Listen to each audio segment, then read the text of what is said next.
All right, so I'm here to post some answers for you guys. Make sure you guys are doing this correctly. First part was to write down the equation, or the expression I should say. We got 4x plus negative 3x plus 2 plus negative 3. Over here you got 2x plus negative x plus 2 plus negative 3. Then you're going to start simplifying.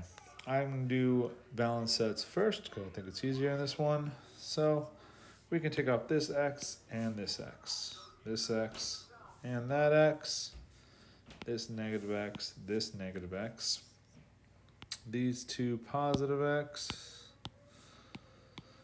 these three negative x's, and I think that's all the balance sets we have left. Then we're going to go through and start taking away our zero pairs. If you guys remember, that's just the opposite tile on the same side. So I have a positive and a negative x, positive x and a negative x, and I'm done. If you notice, on this one we have 0 on the left side. Looks like we have 0 on the right side, so we can actually say that these are equal. Moving on to the next one. We're going to go ahead, adjust this a little bit, and do our work here. So, again, we write down the expression. We got 4x plus 3 plus negative 2. We have x plus 7 over here. This time I'm going to do my zero pairs first, see if it affects us at all. I'm going to take a negative x and a positive x, negative x and a positive x, and it looks like there's nothing else to zero pair out.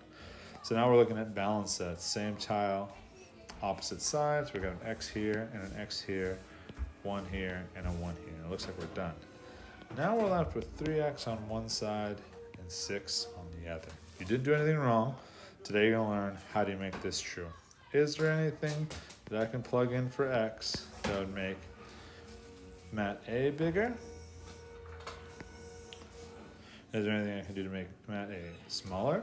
And is there anything I can do to make them equal? That's our question for today. So hopefully you guys keep reading your slides and get through the work for today.